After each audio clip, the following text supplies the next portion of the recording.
Je trouve que l'initiative est excellente. Les échanges avec les quelques personnes que nous avons rencontrées ont été très très fructueux, mais je vous donne un conseil. Je vous donne un conseil, à savoir que je suggère que la Ligue des familles, à mi-mandat, fasse une évaluation de tous les engagements qui ont été pris par les différentes listes et les différents candidats. J'ai beaucoup aimé ce petit voyage en train dans la commune d'Ixelles, qui a permis de nous sensibiliser à une série de sujets auxquels je dois dire nous sommes déjà particulièrement sensibles chez Écolo. L'initiative aujourd'hui très très sympa, bien organisée, qui a abordé des thèmes importants je pense et ça nous a permis de rencontrer des citoyens et puis de confronter les points de vue politiques de toute façon. Je prends un exemple, le méga projet de la rénovation de l'hôtel communal dont le coût va avoisiner 25 millions d'euros. Nous pensons, qu'il y a moyen de faire une rénovation légère qui va tourner autour de 5 millions d'euros et de pouvoir consacrer des moyens substantiels à l'amélioration de la vie quotidienne des Ixellois sur tous les plans. La seconde priorité a trait à l'organisation de l'administration communale. Nous avons comme objectif de coller à la vie réelle des gens, la vie réelle des citoyens.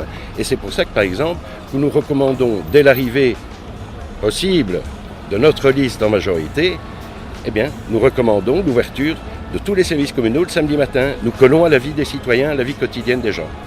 Et donc il faut absolument mettre la priorité sur l'offre de logement public pour non seulement les gens qui ont peu de moyens, et ce sont notamment les logements sociaux, mais aujourd'hui désormais aussi pour les gens qui ont des revenus moyens et qui même avec des revenus moyens n'arrivent pas à se loger à Ixelles. C'est une commune qui n'arrive pas à repartager l'espace public de manière plus équitable et à faire une hiérarchie. Une commune où on a privilégié le tout à la voiture et je pense qu'il faut trouver un moyen équitable de partager l'espace public entre la voiture certes, mais aussi les piétons et les transports en commun sans oublier les cyclistes. Le logement, effectivement, c'est la lanterne rouge, on le sait. On a été désigné comme la commune la plus chère de Belgique, pas de Bruxelles, de Belgique.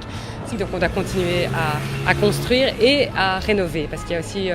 Et vos derniers logements que vous avez construits là, je crois à la lisière de Boisfort, est-ce qu'ils sont occupés ? Alors ils sont en train d'être remplis et donc on a mis aussi le paquet en matière d'équipement collectif. Il y aura un commerce, il y aura une crèche, il y aura une ludothèque. Enfin on essaye vraiment une salle communautaire et donc on essaye de créer de la vie dans ce quartier, d'avoir un projet global, ce qui n'a pas toujours été le cas dans le passé sur certains autres ensembles de logements et je crois que c'est vraiment important en matière de cohésion sociale.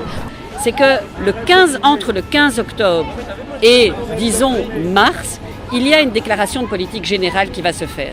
Où là, c'est vraiment la feuille de route des 6 ans à venir qui va être écrite. Mais je pense vraiment qu'il y a 3 mois extrêmement utiles entre le jour des élections et la déclaration de politique générale pour 6 ans. Où nous devons rentrer en action.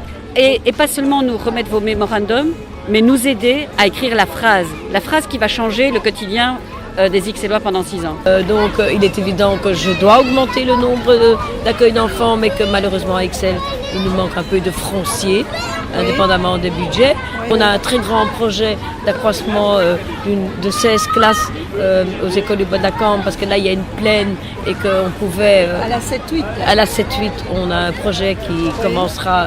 sa première pierre en 2013, donc je voudrais être là pour la voir et je me suis assez battue pour.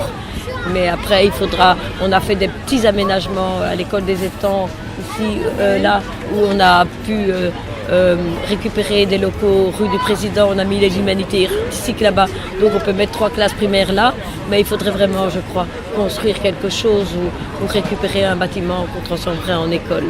C'est mon vœu le plus cher. La question du logement est une question centrale et moi si j'étais frappé par une chose, on en a 5 listes et personne ne sait me dire combien il y a de logements vides. Personne. Et j'ai relancé 3 fois la question mais en disant est-ce qu'il n'y a pas là un parc à mobiliser, ça ne semble pas effrayer les troupes. Nous oui. Aussi. Et finalement j'ai eu le sentiment qu'on est dans une campagne électorale ici. Il y a un tel enjeu politique, de recomposition politique, qu'on parle de tout sauf du fond.